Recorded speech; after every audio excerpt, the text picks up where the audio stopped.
आमचा आरएसएसशी वैचारिक लढा सुरू आहे। महापालिका निवडणुकीनिमित्तानं तो लढा थांबणार नाही। सुजात आंबेडकरांचं वक्तव्य महाविकास आघाडी डुबलेली तर मविया अस्तित्वातच नाही, सुजात आंबेडकरांची टीका। महाराष्ट्राचा यूपी बिहार कदापि होऊ शकत नाही। जनाधार संपल्यानं ठाकरेंकडून आता टीका सुरू आहे। मंत्री पंकज भोयर यांचं वक्तव्य तर विकासाच्या मुद्द्यावर मुंबईत महायुतीचा महापौर बसेल, पंकज भोयर यांची प्रतिक्रिया।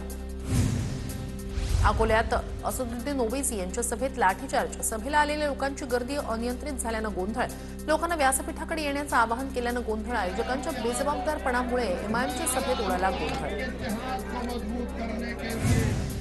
दानवे लोणीकर म्हणजे राम लक्ष्मणाची जोडी, दानवे लोणीकर राम लक्ष्मण तर मी हनुमान, गोरंट्याल यांचं वक्तव्य। रावसाहेब दानवे लोणीकर खासदार झाले पाहिजेत, गोरंट्याल यांची प्रतिक्रिया। बिनविरोध निवडणूक होणं म्हणजे दंडेलशाही, लोकशाही गुंडाळून लावण्याचा एकंदरीत हा सर्व कारनामा। काँग्रेस प्रदेशाध्यक्ष हर्षवर्धन सपकाळ यांची टीका। निवडणूक आयोग फ्री अँड फेअर निवडणुका घेण्यात अपयशी ठरले, सपकाळांचा निशाणा। मुंबईत प्रचारावेळी ठाकरे बंधूंचे आणि महायुतीचे कार्यकर्ते आमनेसामने, उद्धव ठाकरे आल्यावर शिंदेंच्या शिवसेनेच्या कार्यकर्त्यांची जोरदार घोषणाबाजी। मुंबईतील प्रभाग क्रमांक 11 मध्ये कार्यकर्त्यांकडून घोषणा। निवडणुकीच्या तोंडावर केवळ आश्वासनांचा पाऊस मुख्यमंत्र्यांनी पाडला। मुख्यमंत्र्यांच्या सभेनंतर काँग्रेस नेते विश्वजित कदम यांची टीका तर सांगलीच्या विकासाची धमक घेऊन आमचे उमेदवार निवडणुकीच्या रिंगणात उतरलेत, विश्वजित कदम यांची प्रतिक्रिया।